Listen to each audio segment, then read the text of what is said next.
Buenas noches, bienvenidos al banquillo, gracias por estar con nosotros. Hoy vamos a hablar del país, de cómo está Honduras en un momento crítico a nivel social, económico, político. ¿Qué visión tiene el sector empresarial?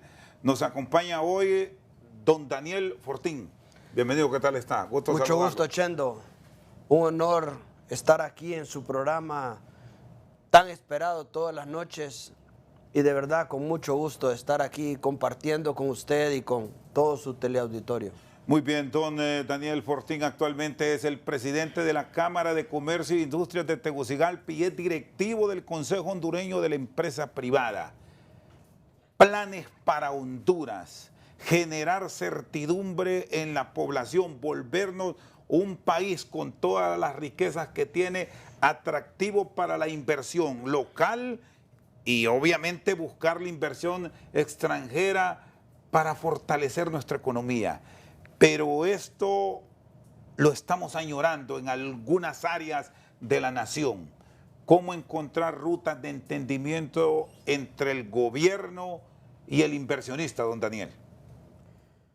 Bueno, Chendo, este es un tema bastante complicado porque a mi juicio y al juicio de varios miembros de las juntas directivas de las diferentes gremiales, hemos estado analizando de que Honduras no tiene un verdadero plan de país, no tiene realmente un norte de hacia dónde vamos. Esto no es producto de este gobierno, pues, o sea, nosotros llevamos muchos años, muchos gobiernos, sin un verdadero plan de nación. Y nosotros de verdad necesitamos que a quien le corresponda, si es al Poder Ejecutivo, si es al Poder Legislativo, si es a ciertas instituciones del gobierno, que de verdad nos pongamos a trabajar en un plan de nación a corto, mediano y largo plazo.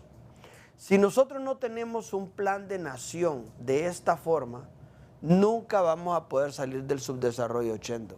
O sea, tener un plan es lo más lógico que debe haber a nivel de todo. Usted, todas las mañanas que usted viene de su casa para su trabajo, usted tiene que trazarse en su mente un plan de la ruta que va a seguir. No se puede salir de su casa con un rumbo desconocido y agarrando para la izquierda, para la derecha.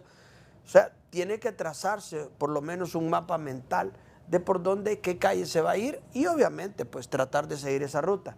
Entonces, lo que nosotros decimos es que hay muchas iniciativas que hacen los gobiernos que son buenas, pero nosotros necesitamos tener un plan de nación donde abordemos los temas fundamentales. El tema de educación. Nosotros no podemos sacar de el promedio de escolaridad de segundo, tercer grado y pasar a un promedio de escolaridad de universidad en los 4 años de un gobierno. Entonces tenemos que desarrollar un plan de cómo vamos a llegar a ese nivel de escolaridad.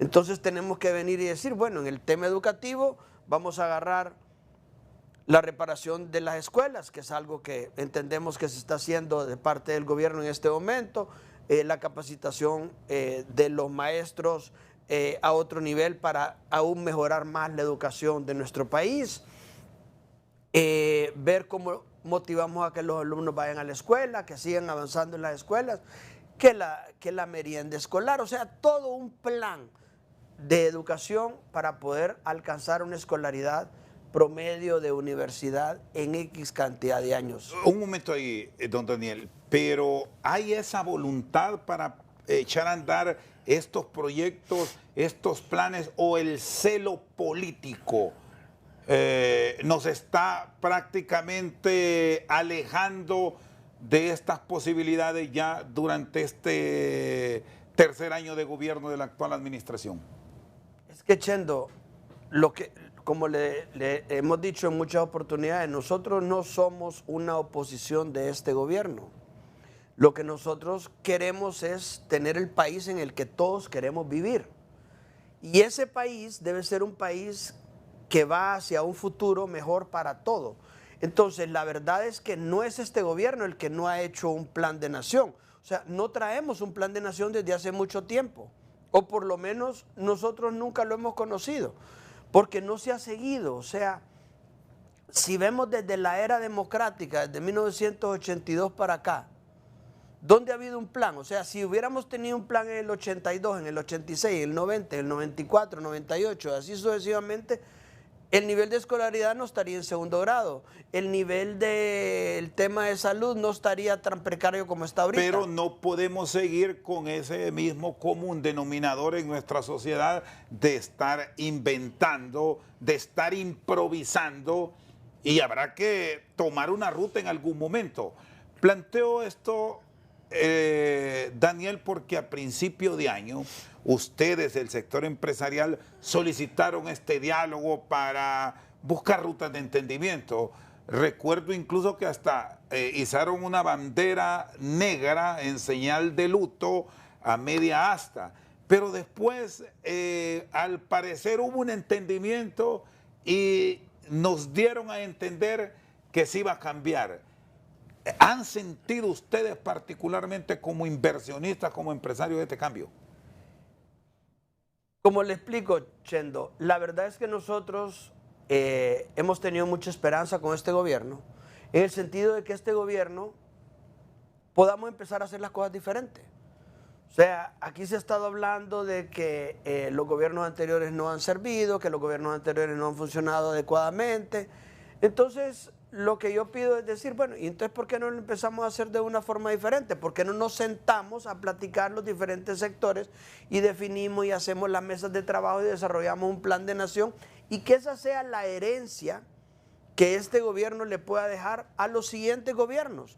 No sabemos quién va a gobernar el próximo periodo presidencial, pero si este gobierno dejase hecho un plan de nación de corto, mediano y largo plazo, aprobado por el Congreso de la República, de que es lo mínimo que cualquier presidente pueda hacer, nosotros entonces estaríamos sabiendo de que en tantos años vamos a tener esto, en tantos años vamos a tener lo otro. Usted no puede desarrollar un país en 4 años, usted no le puede cambiar la ruta a un país en 4 años. Entonces, si nosotros nos ponemos a ver qué hicieron otros países que tenían un subdesarrollo peor que el de Honduras, los países asiáticos que hemos mencionado, ¿qué hicieron? Un plan de nación. No nos vayamos muy lejos. ¿Qué han hecho aquí en Centroamérica? ¿Qué ha hecho Costa Rica? Un plan de nación. O sea, Costa Rica tiene un tremendo sistema de salud, tiene un tremendo sistema de educación.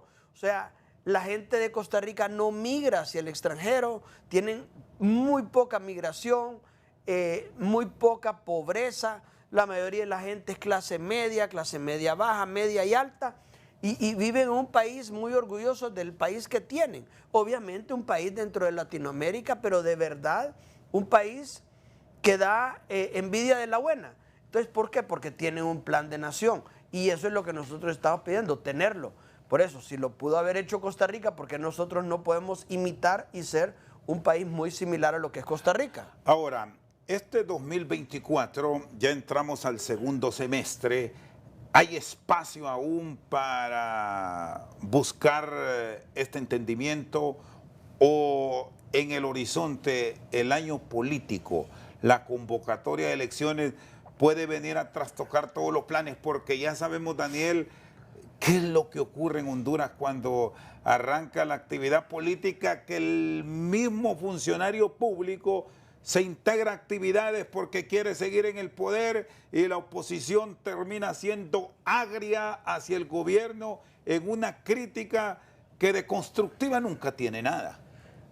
Bueno, ahí empezamos a hablar otra cosa, Chendo, y es el tema de que en Honduras existe una confrontación en este momento, una confrontación enorme, enorme. Aquí si nosotros no le bajamos un par de rayitas a la confrontación, vamos a terminar en alzada todo el mundo peleándose todos con todos. Y no es lo que nosotros buscamos. O sea, entonces lo que nosotros queremos de verdad es que aún haya tiempo. Mire, la presidenta Xiomara Castro fue muy clara. Ella no quería tener funcionarios que anduvieran en política trabajando en su gobierno. Ella les pidió la renuncia a todos aquellos que buscaran un cargo de elección popular tenían que renunciar del gobierno. Cosa que debemos decir aquí nunca se cumple. Bueno, pero por eso le digo yo, o sea, nosotros no podemos seguir pensando, es que eso no se ha hecho antes, es que eso no se ha hecho antes. No, la presidenta Xiomara Castro de Zelaya pidió la renuncia a partir del 1 de enero a todos aquellos funcionarios que desearan buscar un cargo de elección popular. Y la ministra de Finanzas fue la primera en mandar su renuncia y hoy día es una de las precandidatas del Partido Libre y anda en campaña y anda haciendo lo que la presidenta le pidió y así pueden haber un par más. Por otro lado, hay otros que no andan en campaña y están, como se llama, en sus puestos de trabajo trabajando como Dios manda o como deben de trabajar. Y otros que renunciaron posteriormente, como un caso de algunos ministros posteriores que renunciaron para unirse a la abogada Rixi Moncada. Entonces, obviamente, nosotros no podemos decir, es que como no se ha cumplido antes, no, en este periodo presidencial, nosotros esperamos que la presidenta haga cumplir esa condición de que un funcionario público que es pagado con fondos del gobierno de Honduras, que es pagado con el dinero de todos, cumpla hasta que entregue su puesto de trabajo en enero del 2026, o sea, cumpla todos los días, no ande en campaña política. Y eso es lo que nosotros esperamos. Entonces, obviamente, por otro lado, también esperamos que no existe esa confrontación. Nosotros esperamos que con el llamado a elecciones en septiembre, o sea, los candidatos empiecen a trabajar bien. Mire, la confrontación interna en cada uno de los partidos para las elecciones primarias entre septiembre y marzo, quiero decirle, y todo el mundo lo sabe, que lo único que hace es debilitar al partido que está sufriendo esas confrontaciones. Ya se ha visto que los partidos políticos que van en esa lucha acérrima entre septiembre y marzo de las elecciones internas y que se dicen de todo, no terminan saliendo unidos y deben de salir unidos. Cada partido, o sea, estamos hablando de los partidos grandes, deben salir unidos. Si no salen unidos, ya perdieron. Porque aquí hay un elemento, y bueno, aspiramos a que no se genere el abuso que en el pasado existió, porque algunos funcionarios públicos no renuncian, pero aprovechan desde su cargo para realizar a través de la obra social una proyección política. Y aquí no nos vamos a venir a rasgar las vestiduras para decir que eso solo pasó ayer, está pasando hoy. Bajo ese escenario, ¿cómo debe plantearse el órgano electoral y finalmente actuar? Porque este es el otro gran problema de país, Daniel, y a ustedes como empresa privada les termina generando afectación, porque incluso hay cambios de regla a última hora por favoritismo para el partido de gobierno. E insisto, eso pasó ayer y va a seguir pasando ahora. Pero usted me plantea, es momento de cambios. Entonces, ¿qué esperan? ¿Que se les cumpla de verdad? Bueno, es que eso es lo que pasa, Chendo. Nosotros tenemos una expectativa de cumplimiento. O sea, nosotros esperamos realmente que el gobierno haga lo que debe de hacer y cumpla con su palabra. Y eso es lo que hemos estado viendo y estamos para apoyar al gobierno en ese sentido. O sea, hay un tema de política limpia, pues. O sea, tienen que nosotros como Cámara de Comercio e Industria de Tegucigalpa estamos muy cerca de los organismos estos de política limpia. Y parte de la política limpia es no usar su puesto para obtener alguna ventaja para un cargo de elección popular. Entonces, obviamente, nosotros esperamos que la presidenta Xiomara Castro, o sea, ponga orden en su gobierno por primera vez en la vida. Entonces, Chendo, si usted dice que siempre ha sido así, nosotros esperamos que esta vez la presidenta diga, mire, como dicen, nunca más. Y de la oposición, ¿qué se debe esperar? Porque muchas veces se habla de la crítica constructiva, pero más bien lo que escuchamos en ciertos momentos de manifestación política es corregir a futuro lo que ayer no pudieron hacer. Bueno, pero es que a eso le decía yo, mire, hoy en el Partido Nacional van varios candidatos. O sea, creo que hay como 3 o 4. esos van a ir, o sea, se convoca a elecciones internas en septiembre, se nombran los movimientos, se inscriben los movimientos para la elección de marzo interna de ese partido y empieza la campaña de estos candidatos internos a ganar la voluntad de los votos para su partido y para su persona. O sea, ¿qué pasa?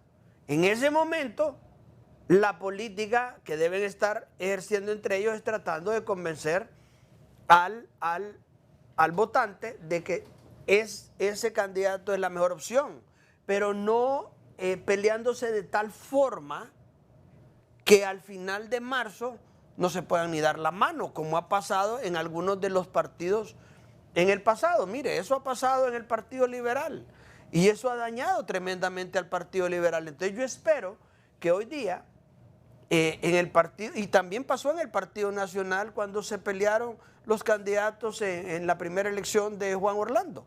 O sea, entonces, entrar unidos después de una guerra tan fea, o sea, no es posible. Entonces, yo por eso les digo nosotros como país necesitamos la certidumbre, necesitamos bajar esos niveles de confrontación y vender su candidatura con ofertas que atraigan al electorado y no diciendo, mire, voten por mí porque este es malo. O sea, eso no puede ser. O sea, yo tengo que hablar por mí y usted habla por usted y veamos qué decide la gente por cuál de los dos vota. Pero si yo empiezo a sacar todo lo malo de Chendo y Chendo empieza a sacar todo lo malo de Daniel, es imposible que nosotros salgamos unidos. La gran apuesta que tienen como sector privado es escuchar en los próximos días, cuando se dé el banderillazo inicial de la campaña política, propuesta, planes de gobierno, pero planes realizables para la economía nuestra, no vivir inventando, porque este es el otro gran problema que hemos tenido los políticos, que quieren en 4 años solucionar todo lo que usted planteaba, toda la crisis de un país. Pero también yo le hago, ahora se me ocurre, yo le digo, ¿por qué no hacemos algo? Usted da el banderillazo en septiembre y cada partido a lo interno empieza a desarrollar un plan de nación entre los candidatos de cada partido y su partido, y se hace un plan de nación a corto, mediano y largo plazo. Y cuando queden los 4 candidatos o los 3 candidatos o los 6 candidatos que queden después de marzo, ¿por qué entonces no se sientan y desarrollan un plan de nación a corto, mediano y largo plazo y dicen, bueno, este plan es el que vamos a hacer cualquiera de los otros que gane? Eso sería grandioso, sería algo nunca visto en este país. Bueno, Daniel Fortín es el presidente de la Cámara de Comercio e Industrias de Tegucigalpa y directivo del Consejo Hondureño de la Empresa Privada. Hacemos una pausa. Seguimos al banquillo. Está con nosotros esta noche el presidente de la Cámara de Comercio e Industrias de Tegucigalpa. Otra de las acciones que están reclamando como sector privado que se debe tomar, y no de ahora, sino de hace muchos años, pero que en los últimos días ha generado mucha alarma, es la seguridad jurídica para el inversionista. ¿Por qué les resulta tan complejo a las administraciones abordar este tema, Daniel?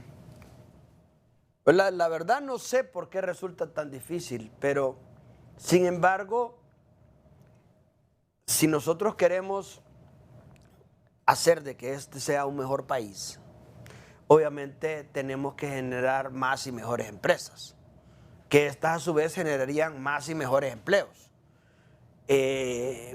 Honduras definitivamente no tiene un recurso natural como decir una situación petrolera que diga, bueno, aquí vamos a vender petróleo y todos vamos a vivir como millonarios porque el gobierno va a repartirle a todo el mundo X cantidad de dinero por el petróleo que tenemos debajo de la tierra.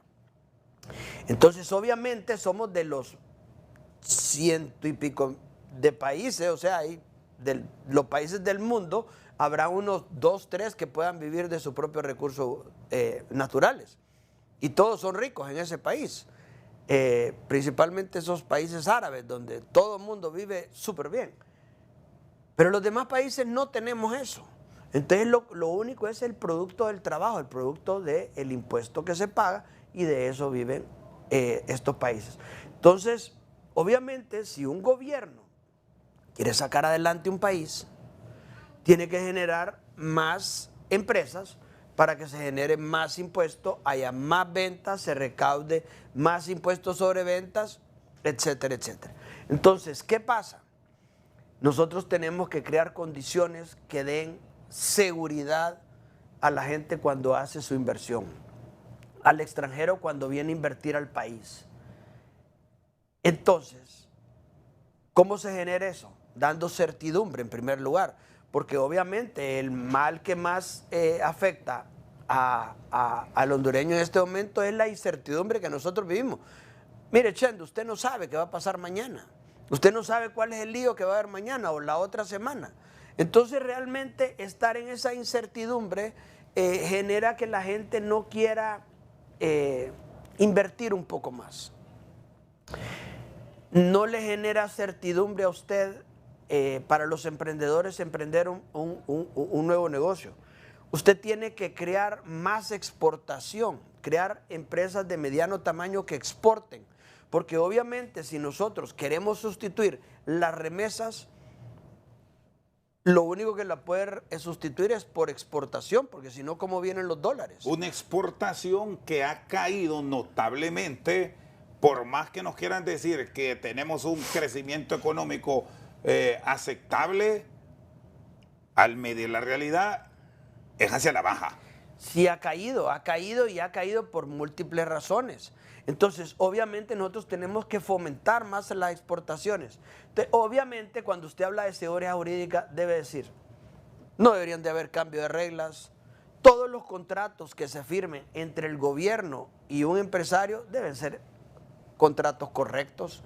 No deben de ser contratos que una de las partes piensa que no le conviene, o que sea un contrato leonino para cualquiera de las partes. O sea, deben ser contratos hechos sobre una mesa que se llama Honduras, con conciencia, bueno para ambas partes.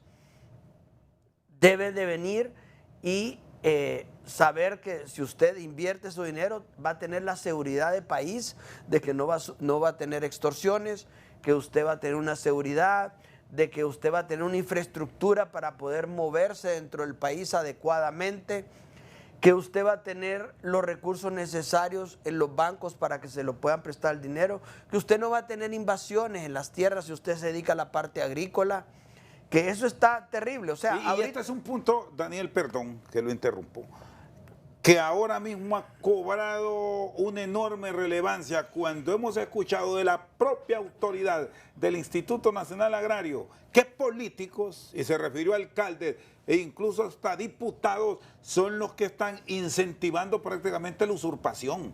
Y así es complejo el desarrollo de un país. Yo le voy a decir una cosa, mire. Si usted tuviera una tierra en este momento, ¿a usted le gustaría invertir en esa tierra un montón de dinero para sembrar frijoles, por ejemplo? Con miedo a que le pueda pasar algo. Aparte que, mire, la agricultura es complicada. La agricultura es complicada porque usted juega con la lluvia, el exceso de lluvia, la falta de lluvia, el frío, el calor, el gusano, la mosca. O sea, miles de cosas que le pueden afectar un cultivo. Y si aparte de eso usted puede tener el miedo de que le vayan a invadir una propiedad que ya está a punto de cosechar, como pasa en otros lados, entonces usted dice, bueno, mejor no invierto en el agro. Entonces, algo que debería ser interesante es que, digamos, la Secretaría de Agricultura y Ganadería debería de hacer un estudio de cuánta tierra se cultivó en el año, póngale los últimos 5 años.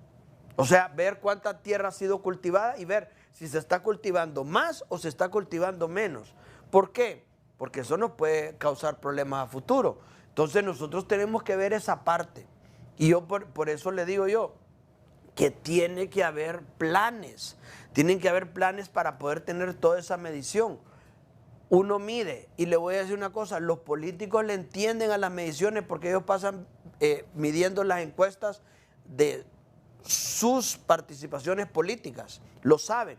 Entonces igual, hay que medirlo todo. Para eso son las estadísticas. Estamos viviendo en un momento de la historia del mundo donde la información está al alcance de un dedo en un celular, al alcance del dedo en una computadora, en un iPad.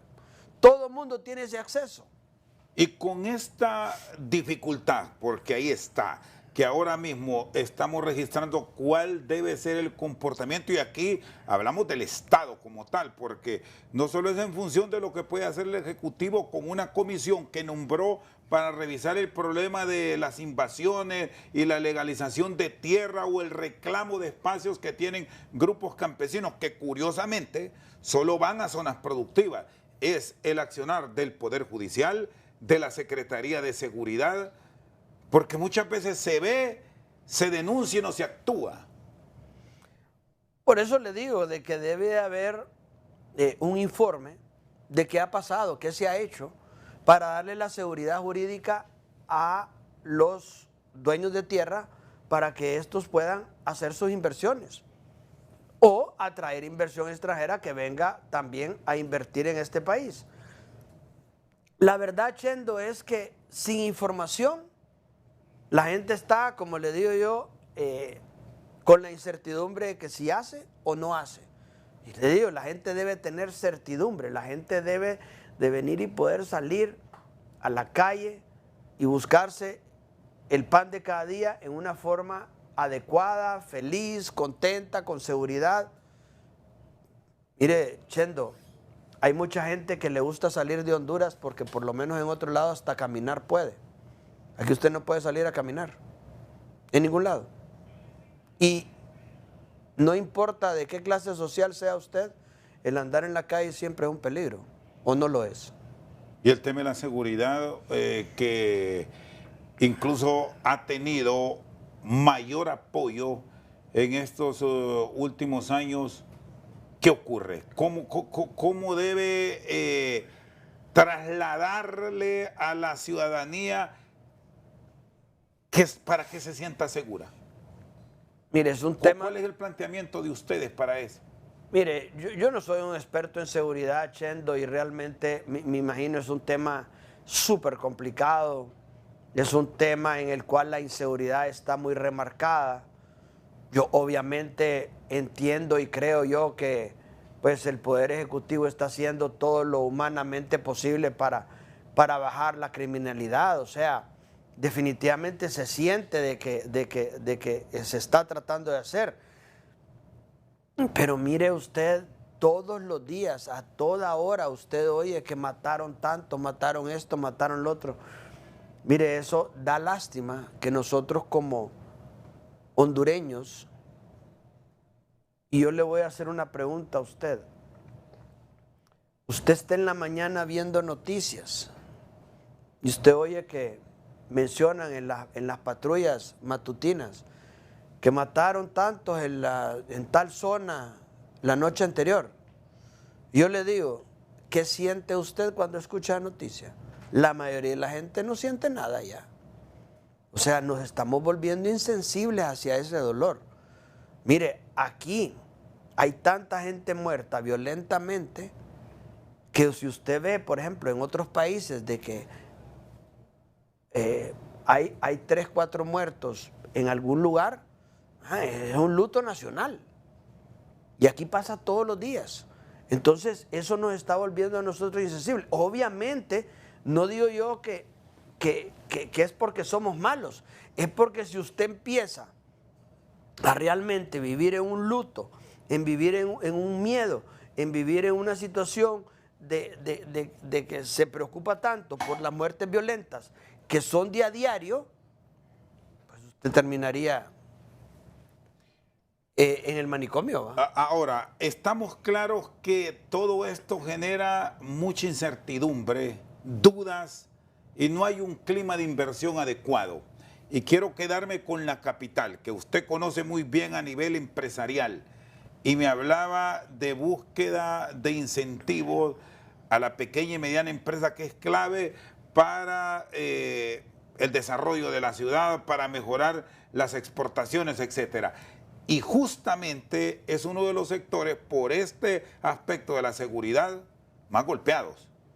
¿Cómo están los números? Mire, definitivamente que lo es. Y lógicamente ahí es donde le digo yo que es parte de un plan de nación. Usted tiene que venir y decir, bueno, ¿qué puedo hacer yo para tener más emprendedores? O sea, puedo meter en el pensum de educación secundaria clases de emprendedurismo, de contabilidad, de fiscal, de diferentes áreas para que algunos de los muchachos o muchachas que tengan alguna manera de emprendimiento puedan emprender algo, planes de negocio, etcétera, etcétera. ¿Cómo le podemos ayudar a esa gente a poner un negocio? Pero una vez que ponen el negocio, ¿cómo le ayudamos a que se mantenga seguro en ese negocio y pueda crecer en ese negocio? ¿Cómo le ayudamos a los demás para que realmente puedan sacar un producto de exportación?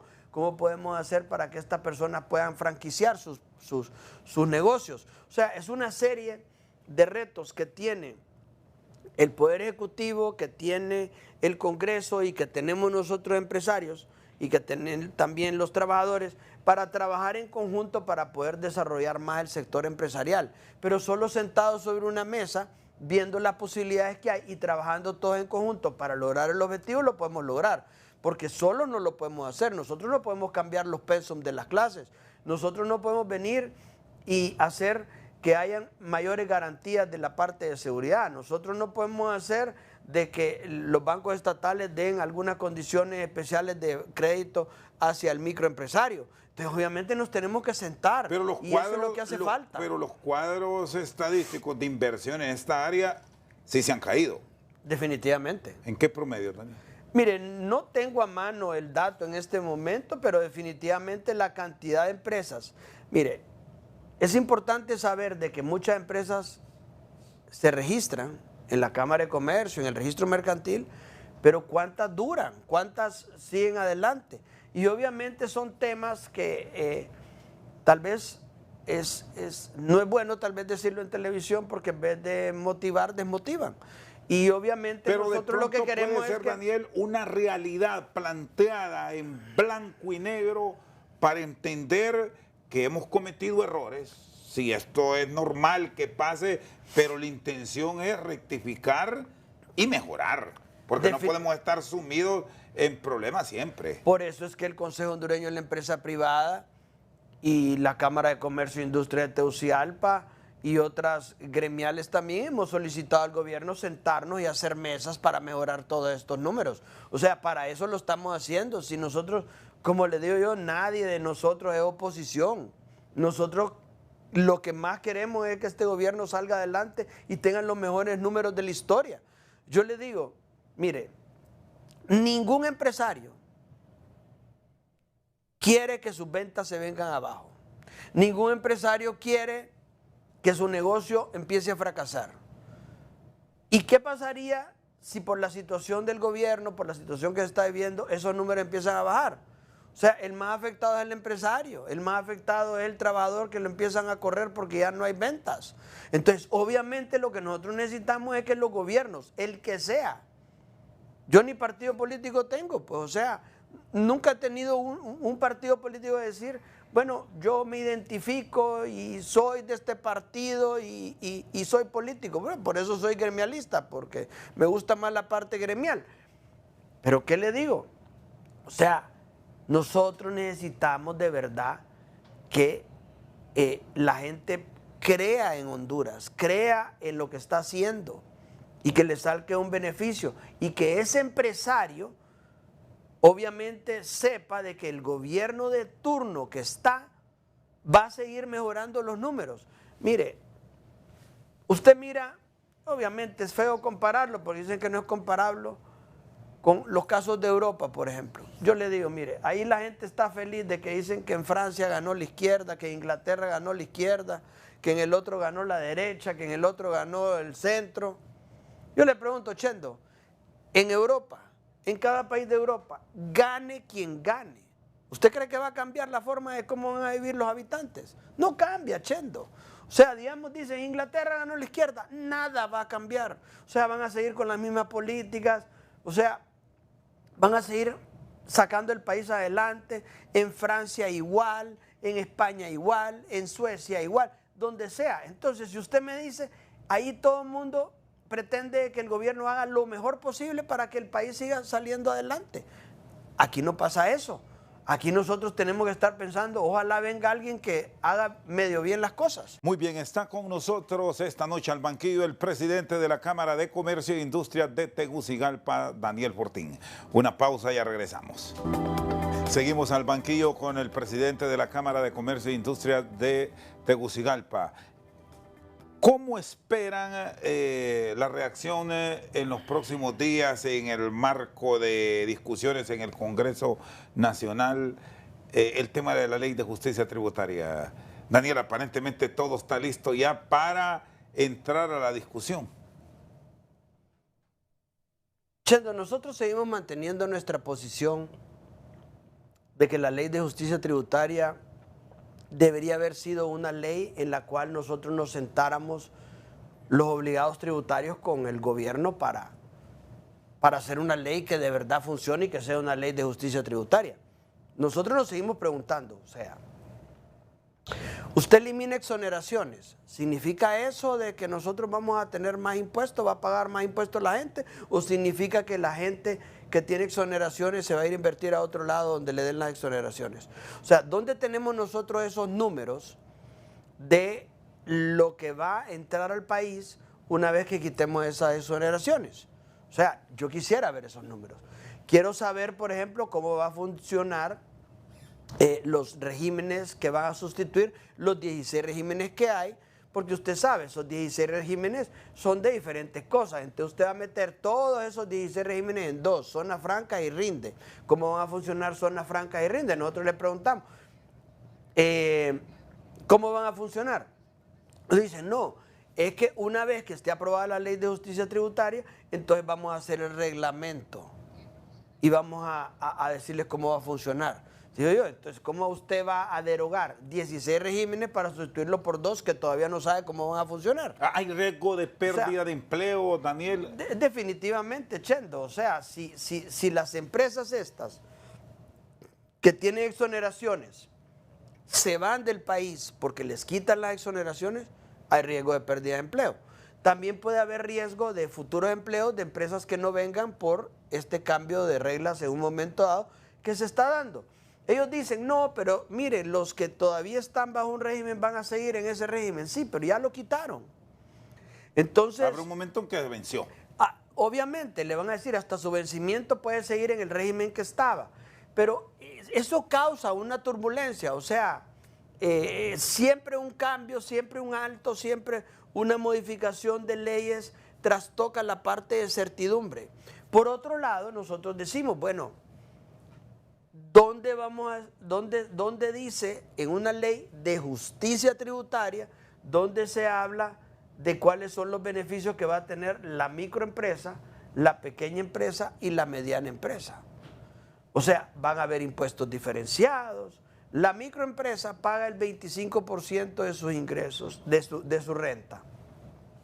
Yo le pregunto, ¿usted cree que no sería muy interesante que usted al microempresario le dijera, mira, vos no vas a pagar 25% de impuestos sobre la renta, va a pagar 15%, le deja 10% para que siga invirtiendo?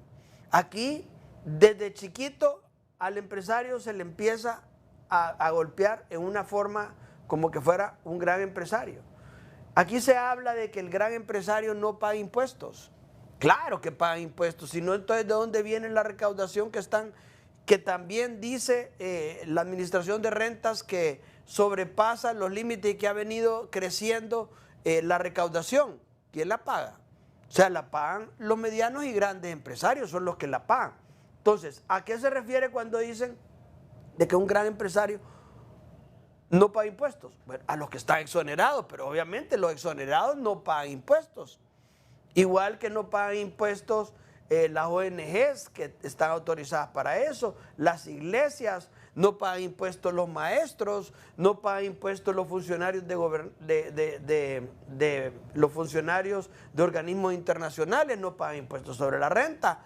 Entonces, hay una serie de exoneraciones, no pagan impuestos sobre venta en la canasta básica. Entonces, no paga impuestos, ciertas importaciones del ACPB, por ejemplo, para lo que es el combustible para la generación de energía. Entonces tenemos que ver todo ese tipo de exoneraciones que hay y sentarnos, pero no es debatiendo en un programa de televisión, sino que sentados en una mesa con números, con una plática sincera, viniendo y diciendo, bueno, ¿qué necesita el gobierno y qué necesita el empresario? Aprovechando la recomposición que ha tenido el Congreso Nacional y que no da las mayorías para ningún partido político, y considerando que aprobar esta ley en discusión y muchas otras, como el tema de las adendas, por citar un caso, se ocupa al menos el voto afirmativo de 65 de los 128 que votan. Eso no lo logra ningún partido en este momento. Incluso el Partido Liberal ha tenido la llegada de nuevos componentes a su bancada. Van a buscar un acercamiento como sector privado, partiendo que han pedido que se les escuche y que les den a conocer cuáles son esos cambios que tiene la ley ya en su dictamen para discutirse en el Congreso Nacional. ¿Es posible eso? ¿Qué esperan, Daniel? Mire, Chendo, lo que pasa es que las administraciones tributarias pueden hacer las aprobaciones de dos formas. Una, que es la correcta, la que deberíamos de hacer, es venir y convocar al sector privado, convocar a los trabajadores, convocar a ciertos sectores y decirles, miren señores, queremos hacer esta ley. Mire, aquí el tema de las exoneraciones están muy amplias, tenemos que bajarle a las exoneraciones, tenemos que hacer esto, tenemos que recaudar más impuestos, tenemos que hacer aquí. Y sentarnos y platicar en una mesa y decir, miren, esta es la ley que debemos tener y esta ley es la que debería de funcionar en Honduras, y todos estamos claros con esa ley que es buena para Honduras. No buena para el sector privado, no buena solo para la administración tributaria, sino que es buena para Honduras. Y yo esa ley que ya está consensuada entre el sector privado, cierta parte de la sociedad civil, los trabajadores y el gobierno, se envía al Congreso y se aprueba por unanimidad. Eso es lo que debería de pasar en un país correcto. Pero eso no ha pasado. Eso no ha pasado Se les ahorita. han ocultado algunas cosas. Pero espéreme. O la otra es venir y tirar, como dicen, una bomba atómica, pues. Esto es lo que quiere aprobar y ver qué pasa. Y aprobarla y ver cómo se revuelve la gente y crear esa incertidumbre. Eso lo hacen en muchos países, Chendo. Eso no me lo estoy inventando yo. Es algo que la gente lo hace en el sentido de que tiran la bomba atómica para crear esa conmoción y ver qué se logra aprobar en un momento dado. Más o menos eso es lo que estaba pasando con la ley de justicia tributaria. Obviamente estamos claros de que se presentó la ley de justicia tributaria, hubo una especie de socialización que le llamó la comisión de la ley de justicia tributaria, donde llegaron varios sectores, todos los sectores que llegaron a dar sus opiniones sobre la ley, y luego pues ellos recapitularon y dijeron, bueno, esto es, y hoy ya firmaron el dictamen y dicen que se va a mandar a la Secretaría o a la Junta Directiva para que esta sea diseminada dentro de los diputados. Obviamente, estamos claros, no le la pueden volver a mandar a los sectores y que volvamos a hablar de ella, porque nunca se terminaría. Pero yo lo que critico es porque la ley que llegó no fue ya consensuada desde el inicio con los empresarios, con los trabajadores, con la administración tributaria. Y esa es la parte que nosotros debemos de venir, porque entonces en la aprobación o no aprobación de una ley le causa el mayor problema que tienen los hondureños, que se llama incertidumbre, porque usted no sabe qué va a pasar una vez que apruebe la ley de justicia tributaria. ¿Qué le dicen a los parlamentarios? Porque esto ya va a estar en manos del Pleno. Un Pleno que muchas veces lo que ve es a pelear, por cierto, a discutir y a dar opiniones sobre aspectos que contienen algunas iniciativas, y en el caso de la ley de justicia tributaria, que son eminentemente técnicos, que muy pocos los conocen y desgraciadamente algunos solo van a levantar la mano sin saber lo que están aprobando. Bueno, yo le pediría a los honorables diputados del Congreso Nacional que estudien lo que se va a aprobar, que pregunten, que se aboquen a los amigos o a las personas de confianza de ellos que sepan de leyes tributarias y que sepan lo que se va a aprobar y que pidan números, que pidan información, que se demuestre con números de que la ley de justicia tributaria va a mejorar la situación de recaudación del país, que va a recaudar más impuestos, que va a beneficiar a generación más de empleo. O sea, que se vean los beneficios realmente, porque muchas cosas realmente aquí no se ha hecho en una forma adecuada. Solo le voy a decir esto, por ejemplo, aquí se ha dicho que hay, por ejemplo, se va a eliminar en la ley de justicia tributaria el secreto bancario. Chendo, en Honduras no hay secreto bancario, o sea, no existe el secreto bancario en Honduras. El secreto bancario es, como en otros países, que usted va, hace un depósito y lo que le dan a usted es un número. Y no saben que el depósito lo hizo fulano de tal, con número de identidad tal o con pasaporte tal. No es un número. Eso es un secreto bancario, que no saben quién hizo el depósito. Pero aquí en Honduras usted sabe quién hizo el depósito y cuando la administración tributaria lo llega a revisar, ¿qué es lo primero que le pide? Su estado de resultados, su balance, su balanza de comprobación y sus estados de cuenta bancarios. Entonces realmente no existe el secreto bancario. Entonces hay muchas cosas que se están no diciendo la parte correcta, tergiversando, como dicen. Muy bien. Daniel Fortín, presidente de la Cámara de Comercio e Industrias de Tegucigalpa, esta noche al banquillo. Pausa, ya volvemos. Seguimos al banquillo esta noche con don Daniel Fortín, miembro de la Cámara de Comercio e Industrias de Tegucigalpa, su presidente y del Consejo Hondureño de la Empresa Privada. Hemos visto algunos aspectos que son de mucha trascendencia para la estabilidad y el bienestar de la sociedad en general. Ya me planteaba el tema de la canasta básica, por ejemplo. Hemos estado viendo mucho hacia El Salvador. ¿Qué piensa de esta iniciativa de Bukele, el sector privado? Exonerar toda la canasta básica familiar de este vecino país. ¿Serían buenas estas prácticas para Honduras en las circunstancias actuales, ya que estamos hablando mucho de justicia tributaria, Daniel?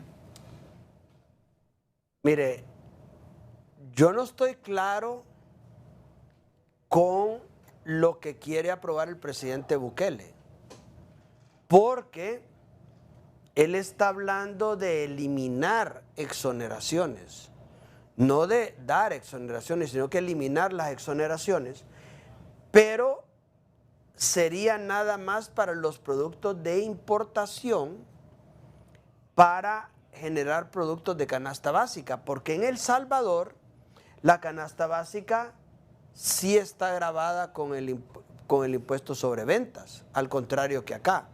Entonces, él no está hablando de quitar el impuesto sobre ventas de la canasta básica de El Salvador, lo que está hablando es de quitar algunas exoneraciones para producir la canasta básica. Y eso creo yo que viene a ser porque en El Salvador han habido ciertos aumentos y él está tratando de ver cómo arregla con los empresarios para tener mejores precios. Nosotros hemos pedido a los amigos de El Salvador que nos expliquen y todavía ellos no tienen claro el dictamen o el proyecto de ley que el presidente Bukele estaría enviando al Congreso para su aprobación. Entonces, obviamente, hablar de lo que va a pasar en El Salvador con la canasta básica sería especular, porque no estamos claros exactamente a qué se refiere. Y como le digo, en El Salvador la canasta básica sí está grabada con el impuesto sobre ventas.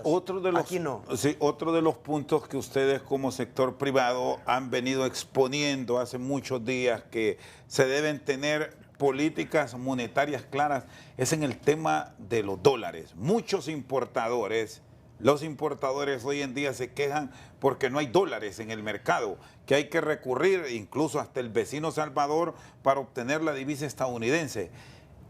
¿Qué impresión le ha dejado esto último que ha dicho el Banco Central de Honduras en un comunicado que ellos lo refrendan, que hacen referencia incluso a la misma Procuraduría General de la República de sancionar a las personas que están ligadas al cambio de dólares, algo así, aceptando tácitamente que aquí hay un mercado negro? Mire, yo quisiera ir un poco más atrás. Cuando empezó el tema de la subasta nuevamente y del control hasta cierto punto de los dólares por medio de la subasta para el otorgamiento hacia las empresas y la distribución que se hizo en los diferentes bancos,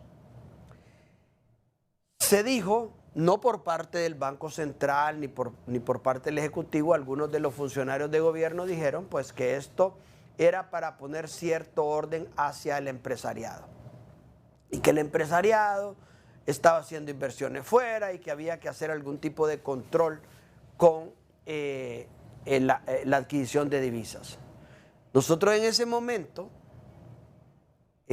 dimos algunas declaraciones y dijimos que esta situación de la subasta no era contra el empresariado. O sea, obviamente sí afecta al empresario porque tiene que andar dedicando más tiempo para estar en las subastas, tener el personal que le entiende a ese trámite para que lo haga bien, para que no le rechacen las subastas y obviamente pues tratando de conseguir esos dólares. Pero nosotros lo dijimos que lo que podía generar esto en algún momento es alguna escasez de productos que a su vez, al haber menos productos en el mercado nacional, pues entonces hay menos ventas y al haber menos ventas hay menos impuestos sobre ventas y eso viene y pega con el gobierno. Entonces, era un mal para todos esta situación. Y por otro lado podía generar algún tipo de escasez de algún tipo.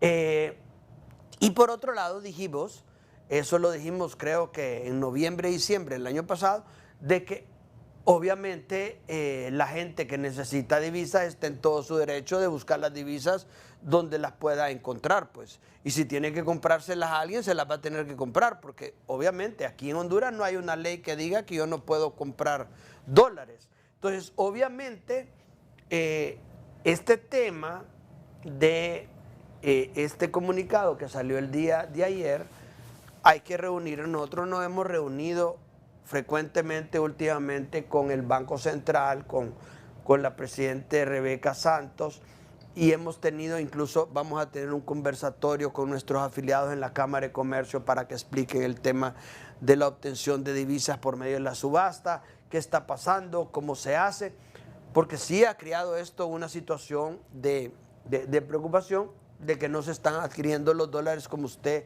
quisiera. Usted, yo queremos ir al banco y sacar unos dolaritos y puede ser que a la hora que llegue no se los entreguen porque no los tienen, etcétera, etcétera.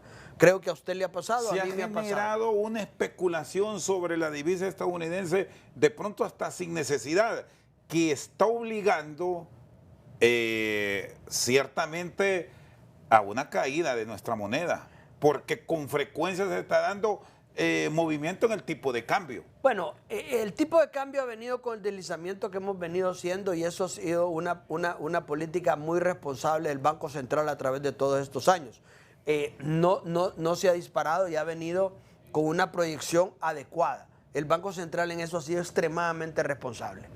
Lo que le estoy diciendo yo es que si yo necesito para viajar dólares y usted tiene dólares, ¿por qué no me los puede vender? Sí, ahí es donde se recurre a ese mercado negro que ahí está, que no se puede ocultar por mucho que nos digan que no en un comunicado y sobre su adquisición se especula. Por eso, pero si yo le digo yo, si usted tiene unos dólares en su bolsa y yo necesito dólares y yo le doy la empira y usted me da estos dólares, ¿cuál delito estamos cometiendo?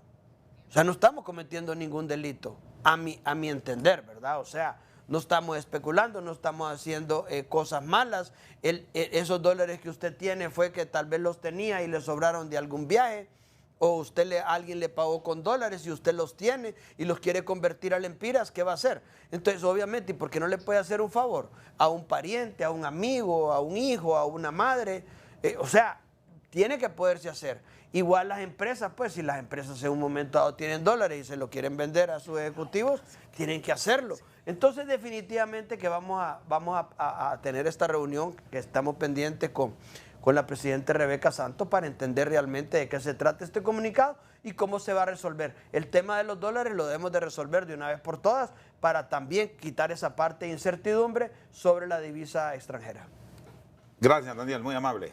A la orden, Chendo, un gusto estar aquí siempre. Daniel Fortín, presidente de la Cámara de Comercio e Industrias de Tegucigalpa, esta noche al banquillo. Por su sintonía, muchas gracias.